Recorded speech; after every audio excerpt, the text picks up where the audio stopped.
தீப வழி என்று நமக்குள் பலருடைய தீமைகளை நமக்குள் வளர்த்து கொண்டால் நரகாசூரனாக விளைகின்றது.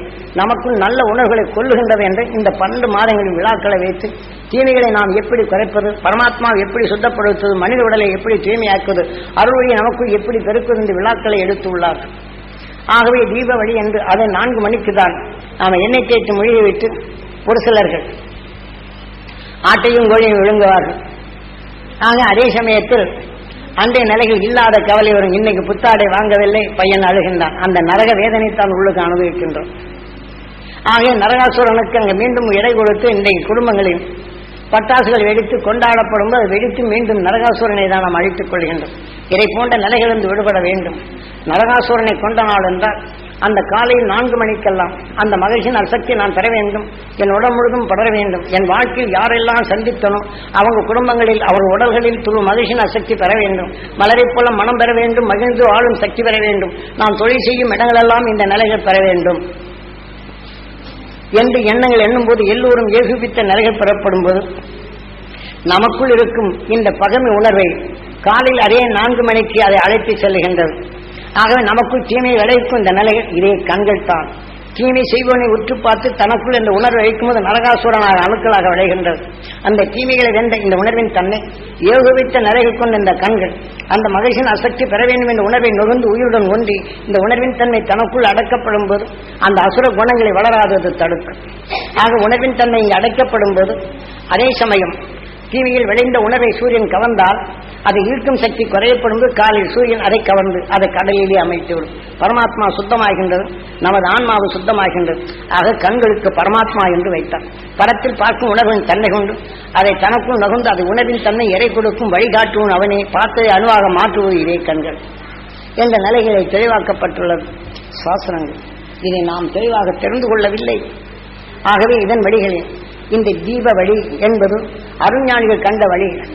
ஆக தனக்கு உணர்வின் ஞானத்தை வைத்தார். இருளை விளக்கி தான் பொருள் காணும் சக்தியாக வாழ முடியும் என்பதற்குதான் தீப வழி என்று வைத்தார்கள். ஆக அசுர குணங்கள் நமக்குள் வளராதபடி அருஞானி உணர்வு வரப்போது நமக்குள் ஆன்மாவில் என்ன செய்யணும்? புத்தாடை, தன் உணர்வின் தன்மை கொண்டு புத்தாடை அணிந்து ஆக தனக்குள் இருக்கும் மனைகளை மகிழ்ச்சி வர செய்யும். இனிமை கலந்த அனைவரும் வாழ வேண்டும், மகிழ்ச்சி பெற வேண்டும், அனைவரது குடும்பங்கள் மகிழ்ச்சியாக வாழ வேண்டும் என்ற உணர்வின் அணுவை நமக்குள் அது செலுத்தப்படும் போது இனிமை பெறும் உணர்வின் அணுக்களாக நமக்குள் மகிழ்ச்சி வரும் தன்மை வருகின்றது. இது தீப வழியின் பாதை. ஆகவே விநாயகரை வணங்காமல் ஆலயத்துக்குள் சென்றால் பலன் ஏதும் இல்லை என்பதனை தெளிவாக்கப்பட்டுள்ளது சாஸ்திரங்கள்.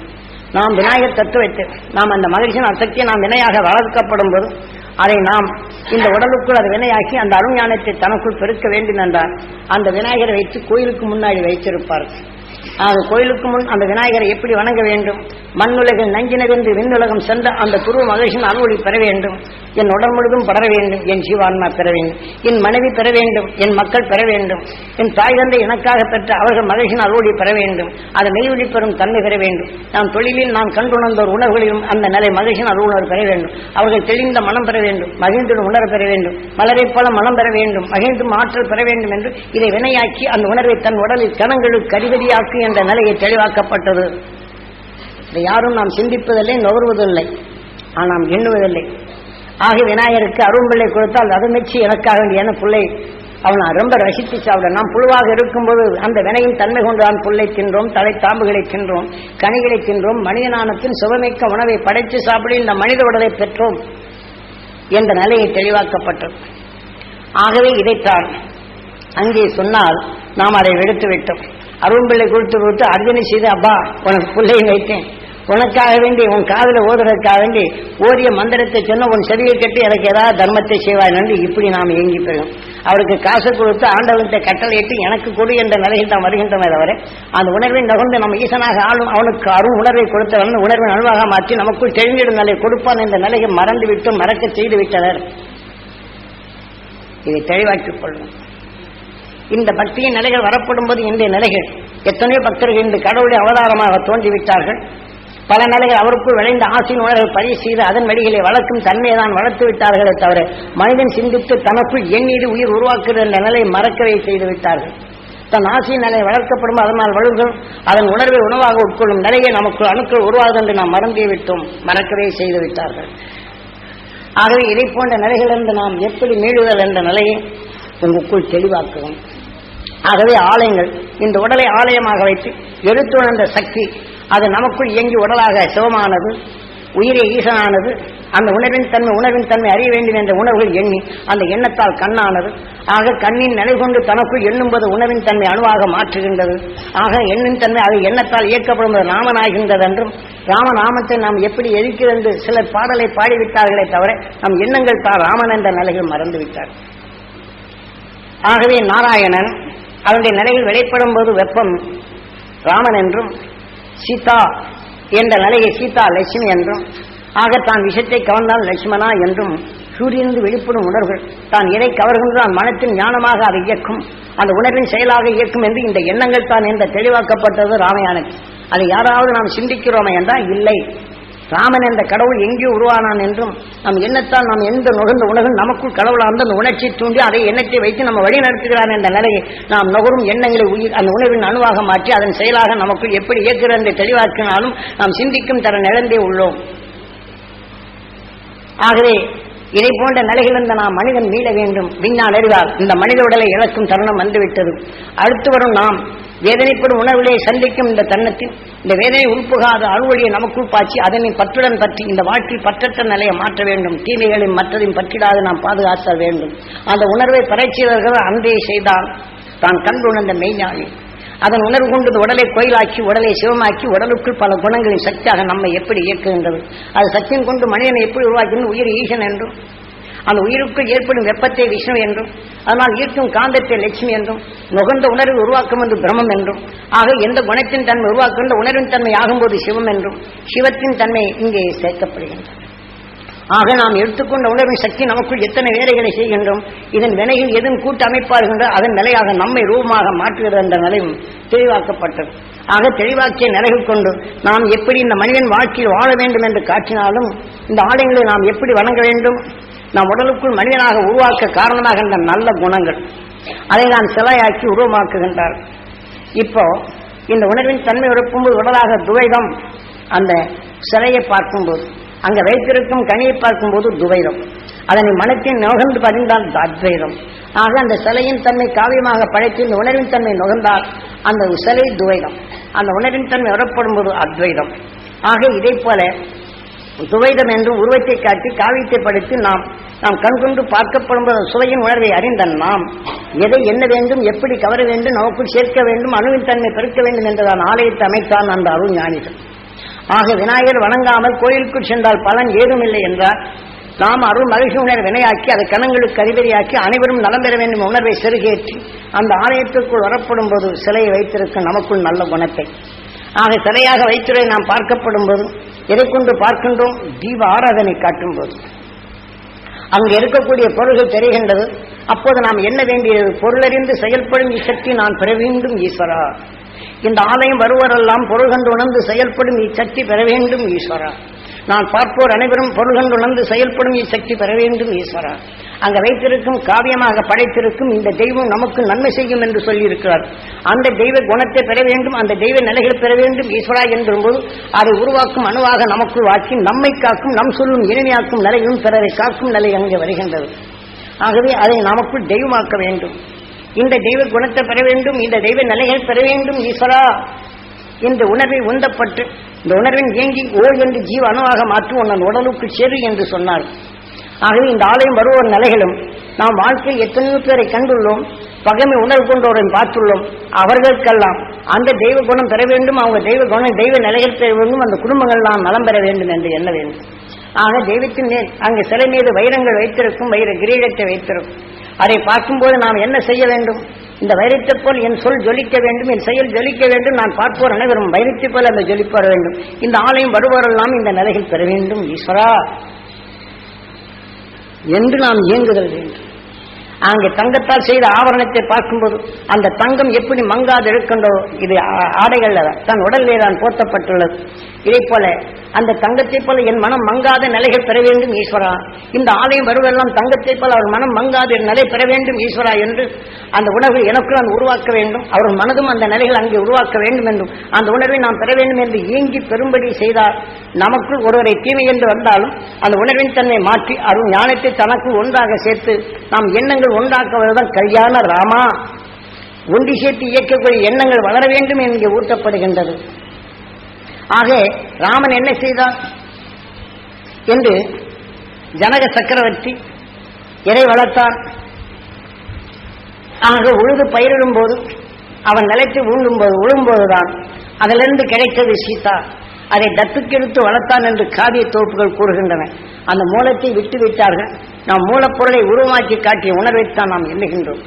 ஆக நாம் ஜனக சக்கரவர்த்தி என்றால் மனிதனை உருவாக்குவதற்கு உணர்வின் இந்த சுவை கொண்ட உணர்வின் எண்ணங்களை நம்மை உருவாக்கியது என்ற நிலை உணர்த்துவதற்காக நாம் ஜனக சக்கரவர்த்தி என்பது சூரியன், அதிலிருந்து வரக்கூடிய உணர்வுகள் எதுவோ அதை கவர்கின்றது. மனிதனான நாம் அந்த மனதை அடர்ந்த நிலத்தை பண்படுத்தி நல்ல வித்தினை ஊண்டி அதில் விளைந்த சத்துதான் சீதா. அதை உணவாக சுவைக்கொள்ளும் போது மகிழ்ச்சியும் நிறைய பெறுகின்றது. அந்த உணர்வின் சத்தை கவர்ந்து வைத்திருக்கிறது ஜனக சக்தி. அது தத்தாக எடுத்து வளர்க்கின்றான் என்ற பேருண்மையை காட்டுகின்றான். அதிலேதான் மனிதனில் எடுத்துக்கொண்ட கோபமோ காரமோ மற்ற உணர்வுகளும் சீதாதான். ஆகவே அதையும் சூரியன் காந்த சக்தி வைத்திருக்கின்றது. ஆகவே நாம் காடுகளில் விளைந்த விஷத்தன்மைகளை நாம் நுகர்ந்தால் என்னவாகும்? நம்மை கொண்டுவிடும். இதை போல உணர்வுகள் அதனதன் விளைவுகளிலே அதன் உணர்வுகளில் ஒளி அலைகளை பாய்ச்சப்படும் போது அவருடைய திறமைகளைத்தான் காட்டும் என்பதை உணர்த்துவதற்காக ஜனக சக்கரவர்த்தி தன் வளர்ப்பு மகளை யார் திருமணம் செய்து கொள்ளார்களோ அவருடைய திறமைகளை காட்டு என்று. ஆக ஒருவன் கொடியவன் மற்ற வீழ்ச்சியிலும் திறவை காட்டுகின்றான். தன் நாணல்களை ஏற்றி தன் கணையை காண்டிபத்தை தான் உயர்த்தி தான் ஏகின்றான், மற்றதை மரணமடைய செய்கின்றான். ஆக மற்றதை துன்புறுத்தும் நிலையை உருவாக்குகின்றான் என்ற நிலையில் இப்படி தான் உணர்வின் தன்மை காடுகள் விளையும் விஷச்செடிகள் அதை உணர்வின் நேர்ந்தால் நம்மை தாக்கி நம்மை கொள்ளுகின்றது. ஆக மனிதனாக உருவாக்கப்பட்ட மனிதன் வளர வேண்டும் என்ற உணர்வினை எடுத்து அதனை எடுத்து அந்த சீதாவை தான் எடுத்து சூரியன் வளர்க்கப்படும் போது அதை நாம் அரவணைக்கும் சக்தியாக எப்படி பெற வேண்டும் என்பதில் தெளிவாக்கப்பட்டுள்ளது ராமயானத்தில். அதை நாம் சற்றும் சிந்தித்தோம் என்றால் ராமயானத்த காவியத்தை அவன் கடவுளாக்கப்பட்டு அந்த கடவுளின் தன்மை கொண்டு அவனை வேண்டினால் ராமநாம ஜபத்தை ஜெபித்தார் நமக்கு உதவி செய்வான் என்று நமக்குள் ஊட்டிவிட்டார்கள். ஆக ராமநாமத்தை நாம் அழித்தாலும் நாம் எந்த குணத்தை நாம் எடுத்தோமோ அதுதான் சீதா. ஆக நான் வாழ வேண்டும் என்ற உணர்வின் தன்மை எடுக்கப்படும் போது தன் உணர்வின் தன்மை தன் எதிரியாக இருக்கும்போது அவனை படித்து பேசும் உணர்வு கொண்டு நாம் தாக்கும் நிலைகளே வரும், ஒதுங்கி நிலைக்கும் நிலைகளே வரும். இதையெல்லாம் மாற்றி அமைப்பதற்காக அன்று இந்த சீதாவை திருமணம் செய்வதற்காக அன்று அந்த மகளை திருமணம் செய்ய அவர்களுடைய திறமைகளை காட்டும்படி செய்தார் என்ற நிலையை காவியமாக படைத்து நம்மை சிந்திக்கும்படி செய்கின்றார்கள். அப்ப அவரவர்கள் திறமையை காட்டி பிறரை துன்புறுத்தும் காண்டிபத்தை ஏவி பிறரை துன்புறுத்தும் தன் குறிவைத்து தாக்கும் நிலை வருகின்றது. ஆனால் பிறரை துன்புறுத்தும் உணர்வின் தன்மை ராமன் அந்த காண்டிபத்தை ஒழித்து விடுகின்றான். பிறரை துன்புறுத்தும் எண்ணத்தை ஒழித்து விட்டால் அந்த மற்றதை நிறைவேறாது. ஆக சுவை கொண்ட உணர்வை தனக்குள் உணாக்கப் போகும்போது தன் மகிழ்ச்சி பெறும் நிலையில் ஒன்றி வாழ்கின்றது. ஆகவேதான் அக்குணத்தை தனக்குள் எடுத்து அரவணைக்கும் தன்மை பெற்றான் கல்யாண ராமா. ஒருத்தை துன்புறுத்தும் உணர்வை தாக்கினால் அவன் எதிர்த்து தாக்கும் உணர்வே வரும். ராமன் அம்பை எய்தான் என்றால் கணைகளை திருப்பி வாங்கிக் கொள்ளும். உங்கள் இனிமையான சூழ்நிலை சொன்னால் அதே திருப்பி எனக்குள் இனிமையாக அரவணைக்கும் தன்மை. இந்த சுவை கொண்ட சீதா தன்னுடன் இணைந்து வாழும் சக்தியை உருவாக்குகின்றது. ராமாயணத்தின் காவியத்தை நீங்கள் தெளிவாக தெரிந்து கொள்ளுங்கள். வான்மீகி கொடியவன் தான், கொடிய செயல்களை செய்தவன் தான். தான் ஒரு பட்சியை தாக்கப்படும் போது அந்த பட்சி துன்புறுத்து துடிக்கும் நிலைகளும் தன் கூட வந்த அந்த பட்சி உற்று இவனையும் பார்க்கின்றது, தன் இனத்தையும் பார்க்கின்றது, துடிப்பதையும் பார்க்கின்றது. ஆக பாசத்தால் அது துடிக்கும் உணர்வுகள் கண்கொண்டு இந்த மனிதனை உற்று பார்க்கின்றது. இவனிடம் இருக்கும் பாச உணர்வுகள் இவன் தாக்க உணர்வு எண்ணங்கள் கொள்ளுகின்றான். அந்த பட்சியோ பாச உணர்வை உற்று பார்க்கும்போது இந்த கண்கள் அந்த உணர்வின் தன்மை கொண்டும் பாச உணர்ச்சியுடன் உந்தச் செய்கின்றது. அவன் கணையை ஏவும் போது அவன் ஏவ முடியாத அதை கொல்ல முடியாத தரன் அடைகின்றான், சோர்வு அடைகின்றான், சிந்திக்கின்றான். அவனுடைய பாச உணர்வு இவனுக்குள் வரப்படும்போதுதான் மற்றதை கொல்லும் நிலைகளை நீக்குகின்றான். இப்போதுதான் அதை சொல்லுகின்றான். யார்? நாராயணன் திரேதா யுகத்தில் சீதா ராமனாக தோன்றுகின்றான். சூரியனிலிருந்து வரக்கூடிய உணர்வுகள் எதன் சுவையை கவர்ந்ததோ அந்த சட்டின் இயக்கமாக இங்கே இயக்குகின்றது, அதன் உணர்வாக உடல் பெறுகின்றது என்ற நிலையை தெளிவாக அந்த ராமாயணத்தை தெளிவாக்கியுள்ளார். நாம் அந்த காவியத்தை நாம் அப்படி உற்று பார்த்தோமா? ராமனை கடவுளாக்கி விட்டோம். ஆக ராமன் என்பது கடவுள் தான். நாம் கோபம் என்பது சீதா ராமா தான். சீதா லட்சுமி தான் சீதா ராமனாக தோன்றுகின்றது. எதை நமக்குள் சீதாவை ஆக்க வேண்டும் என்ற நிலையை காட்டுவதற்கு இங்கே ஆலயத்தை அமைத்தான். எந்த சுவையின் தன்மை நமக்குள் வருமோ அந்த எண்ணங்கள் நம்மை இயக்கும். ஆக அனைவரும் நலம் பெற வேண்டும் என்ற எண்ணத்தின் கல்யாண ராமனாக வேண்டும், பகைமைகள் அகற்ற வேண்டும், பகைமை உணர்வுகள் முறித்திட வேண்டும் என்பதுதான் ஆலயத்தை அமைத்தார்கள். ஆகவே இதன் வழிப்படி நாம் இந்த ஆலயத்துக்கு செல்லப்படும் இந்த தெய்வ குணத்தை பெற வேண்டும், இந்த தெய்வ நிலை பெற வேண்டும், இந்த ஆலயம் வருவர்கள் அந்த நிலை பெற வேண்டும், நாம் பார்ப்போர் எல்லாம் அந்த நிலை பெற வேண்டும். வரித்து போல என் சொல் ஜொலிக்க வேண்டும், என் சொல்லை கேட்போர் வாழ்வில் அந்த ஜொலிப்பு வர வேண்டும். தங்கத்தைப் போல மங்காத நிலைகள் நான் பெற வேண்டும், நான் பார்ப்போரெல்லாம் தங்கத்தைப் போல மங்காத நிலைகள் பெற வேண்டும் என்ற நிலையை தெளிவாக்கி காட்டினார். ஆக அங்க வைத்திருக்கும் கனியை பார்க்கும்போது இந்த கனி போன்ற சுவையான சொல்லும் செயலும் நான் பெற வேண்டும், சொல்லை கேட்பர் வாழ்வில் இணைமை பெற வேண்டும்.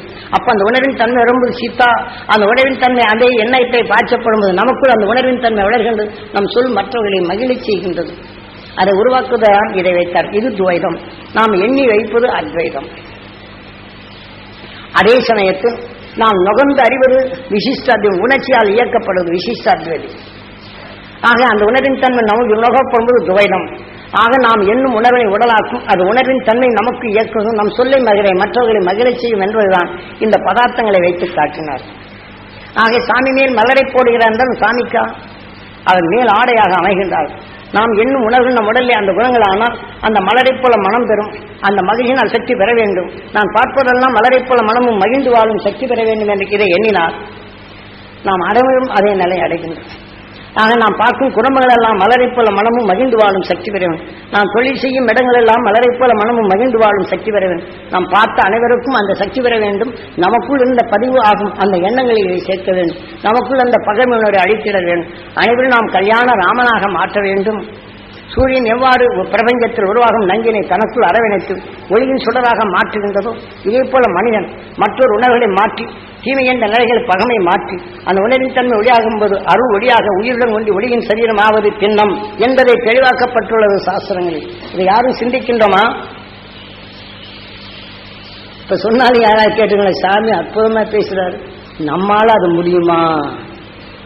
இந்த வினாக்களை பற்றி தன்னை சோர்வடைய செய்யக்கூடிய தத்துவம் தான் என்று உண்டு.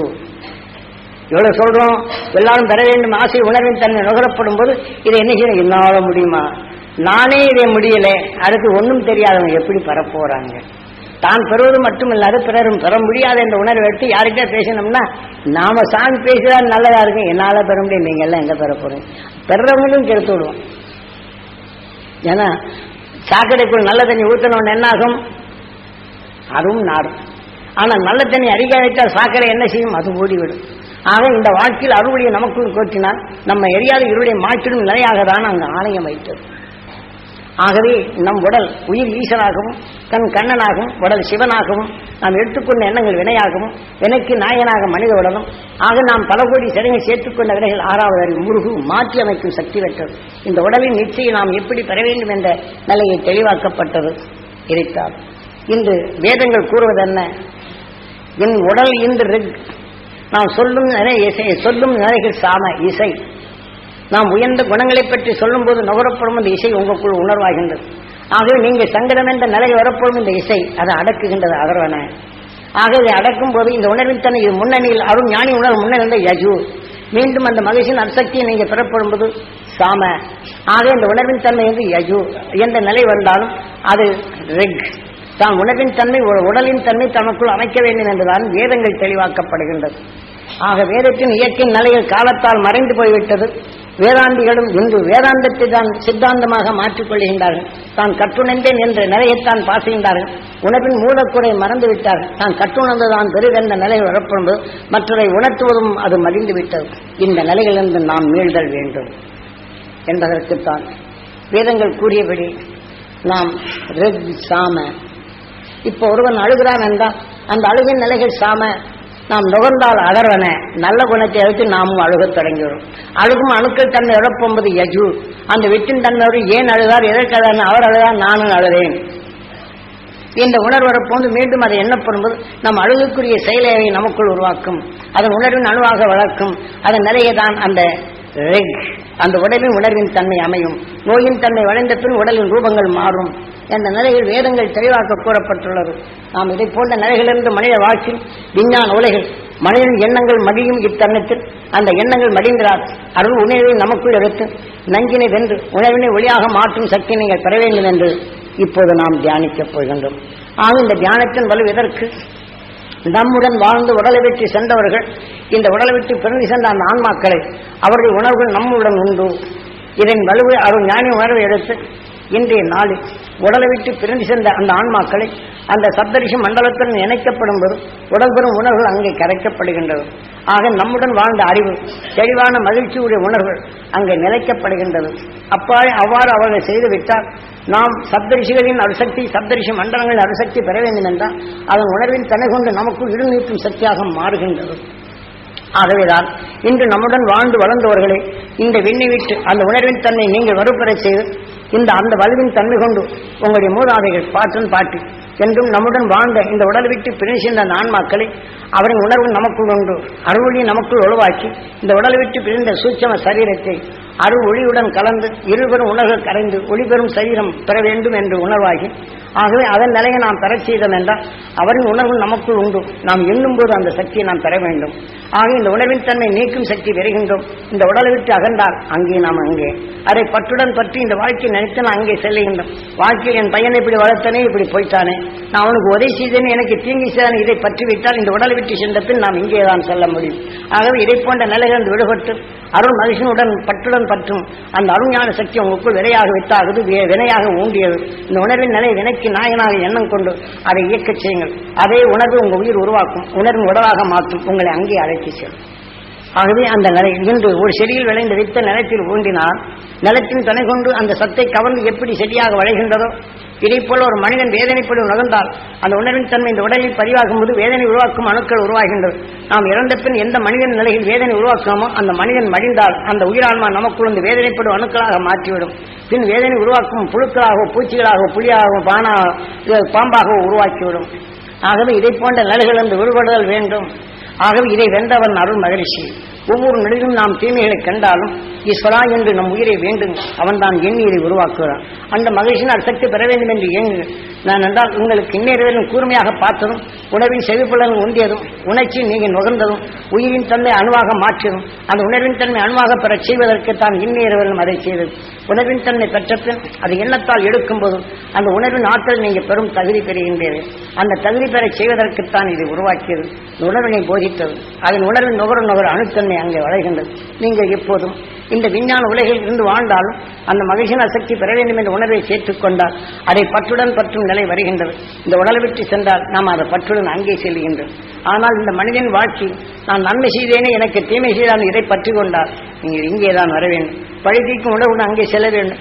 அல்லது பழிதீக்கும் உணர்வுடன் நம்மளோட நம்மை அழுத்திடும் நிலையும் பரிணாம அழற்சி தேய்படை என்ற நிலை வந்துவிடும். இதை போன்ற நிலைகளிலிருந்து நாம் மீள்கள் வேண்டும். அருள்வழி நீங்கள் பெற வேண்டும், அருஞானம் பெற வேண்டும். எமது குரு அருள் உங்களுக்குள் உறுதுணையாக இருக்க வேண்டும். அவர் கற்றுணர்ந்து உணர்வின் அலைகள் இங்கே படர்ந்துள்ளது, நெய்வெளி பெற்ற உணர்வுகளும் இங்கே படர்ந்துள்ளது. அதனை நீங்கள் பெற வேண்டும். இனி பிறவியில்லா நிலைகள் அடைய வேண்டும். கணவனும் மனைவும் ஒன்று சேர்ந்து வாழ்ந்திடல் வேண்டும். இருவரும் ஒன்றாக அருள்வழியை தனக்குள் அணுவாக மாற்ற வேண்டும். அதன் எண்ணத்தை கொண்டு அதை இணையாக மாற்ற வேண்டும். ஆகவே இதை நீங்கள் பெற வேண்டும். அதன் வழியில் இனி பிறவில்லா நிலைகள் அடைய வேண்டும் என்ற இந்த உண்மையின் உணர்வை பதிவு செய்த நினைவு கொண்டு நீங்கள் உங்கள் வாழ்க்கையில் இருளை மாயுங்கள், மெய்ப்பொருளை பெறுங்கள், உயிருடன் ஒன்று ஒளியின் சரீரமாக ஆங்கள் என்று பிரார்த்தித்து இதை தியானிக்கப்போம். சொன்னேன், இப்ப வேகமா சொல்றேன்னு நீங்க யார் பின்பற்றி வர்றாங்களோ அவங்களுக்கு இது கிடைக்கும். என்னமோ சாமி சொல்றாரு, அப்புறம் போய் சாமிகிட்ட ஆசை தலைவலி மேல்வெளிக்கு சொன்னா போறோம். சரி, இதெல்லாம் நீங்க போடுவோம்னா இப்ப நீங்க ராத்திரி படுக்க போகும்போது தூக்கமே வர மாட்டேன்னு கேட்பாங்க. ஆக வேதனை இருக்கும்போது தான் தூங்க மாட்டேங்க. உங்களுக்கு நல்லா இப்பவும் போங்கன்னா இப்ப சரிங்க, ராத்திரி தூங்க போனா தூக்க வராது, மறுபடியும் எடுத்துக்குவாங்க.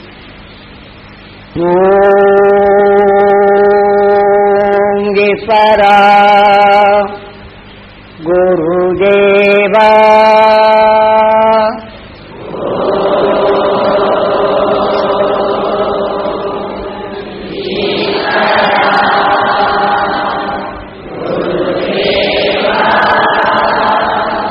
இந்நேரம் நாம் பேசிய உணர்வுகள் இங்கே படரப்பட்டுள்ளது. நாம் தியானத்திற்கு வீட்டுக்கு போகும் என்ற நினைவு கொஞ்சம் நிறுத்தி வைத்து ராத்திரி இங்கே படுத்திருந்து அந்த அருள்வழியை பெற வேண்டும் என்று ஏங்கி படுத்து அந்த உணர்வின் தன்மை உங்களுக்குள் வளர்த்திட ஏதுவாக இருக்க வேண்டும் என்றுதான் நேரத்தையும் இழுத்து சென்று நேரத்தையும் காலத்தையும் அது கடக்க செய்து எப்படி இங்கு முடங்கி படுத்திருப்போம் காலையில் போகிறோம் எண்ணத்தை தோற்று வைக்கதான் இனி இருட்டில் எங்கே போய் சேருது பஸ் இல்லை அப்படின்னு நினைவிறப்பும்போது இங்கே தான் ஒடுங்க செய்யும். ஆகவே இதை எண்ணி இதை நீங்கள் இங்கே இருக்கப்படும் போது நீங்கள் இதே போல அருள்வழியை ஓய் என்று அணுவாக மாற்றி இன்னென்று உங்கள் உடலாக்கி இந்த உணர்வின் சக்தியை உங்களுக்குள் கூட்டிக் கொள்வதற்கு இதை செய்து அதனால்தான் மணிக்கணக்கில் பேசி அந்த உணர்வின் அணுக்கருவலாக மாற்றிடும் நிலையைத்தான் உங்களுக்குள் நாம் பேசி சொல்லும் போது எனக்குள் அந்த அணுக்கருக்கள் விளைகின்றது. நுகர்ந்தோர் உணர்வுகளும் அந்த அணுக்கள் விளைகின்றது. ஆக தீமை அகற்றும் சக்தி நமக்குள் பெறுகின்றது. நாம் இது மூச்சலைகள் அனைத்தும் தீமை அகற்றும் சக்தியாக பெறுகின்றது. இன்று உலகில் இன்று நிலைகள் கதிரியக்க பொறிகளை விண்ணிலை செலுத்தி அதன் கதிரியக்க பொறியால் நம்ம பூமிக்குள் இருக்கும் பாதைகள் அதே இந்த விண்ணிலை பறக்க செய்த இந்த கதிரியக்கங்கள் இன்று ஓசான் தரை என்று நமக்கு பாதுகாப்பாக இருக்கும் விஷத்தை தடுத்து நிறுத்தும் உணர்வு விஷத்தை வேண்டிடும் கதிரியக்க பொறிகளை காக்கப்படும் போது விஷங்கள் நம் பூமி எழுக்கும் போது அதை வடிக்காமல் நேரடியாக இங்கே வரப்படும் போது காற்று மண்டலங்களில் அது படர்கின்றது. அது எந்தெந்த பகுதியில் படர்கின்றதோ அந்த விஷத்தன்மை கொண்ட எண்ணங்கள் கொண்ட உணர்வுகளில் துரித நிலைகள் பெறுகின்றது. ஆகவே அவர் உணர்வுகள் பாதிக்கப்படுகின்றன. நாம் இதை போல கூட்டு தியானங்களிலிருந்து இந்த உணர்வினை பரப்பி வைத்தால் ஓசாந்தரை கிரிந்தாலும் நம் உணர்வின் தன்மை வலுவரப்பும் போது ஒதுக்கி தள்ளி தீமைகள் வராது தடுக்கும் தன்மை வரும். ஒரு மனிதனால் முடியாது. நாம் பலரும் சேர்த்து இந்த உணர்வின் தன்மை என்ன நிலைகள் கொண்டு ஆங்காங்கு நாம் இந்த கூட்டு தியானங்கள் நடத்தி அந்த உணர்வின் தன்மை பரப்பி கொண்டால் நமக்கு பாதுகாப்பு கவசமாக மாறுகின்றோம். இந்த நஞ்சின் தன்மை வணிந்தாலும் நமக்குள் அந்த உணர்வு ஒளியை பெறும் தகுதியை பெறுகின்றோம். அது பெற வேண்டும் என்பதற்குத்தான் இது உங்களுக்குள் சொல்வது. விஞ்ஞான அறிவு கொண்டு செய்தாலும் சரி விஞ்ஞான அறிவு கொண்டு அதை வெல்லலாம் விஞ்ஞான அறிவை உங்களுக்குள் வளர்க்கலாம் என்ற நிலையத்தான் எமது குரு அருள் உங்களுள் விளைந்து அதை பெரும் தகுதியை உருவாக்க வேண்டும். மீண்டும் எண்ணிய உணர்வு ஓய்வென்று அணுவாக மாற்றி இன்னென்று நமக்குள் உருவாகும் ஈசனை மதிப்போம். அவன் நாமத்தை சொல்வோம். அவனை நமக்குள் என்று இயக்குகின்றான். எண்ணி உணர்வு நமக்குள் கடவுளாக இருக்கின்றது. அறுவழியை நாம் எண்ணும்போது ஓய் என்று அணுவாக மாற்றும்போது நமக்குள் கடவுளாக இருந்து தீமை அகற்றும் சக்தியாக விளைகின்றது.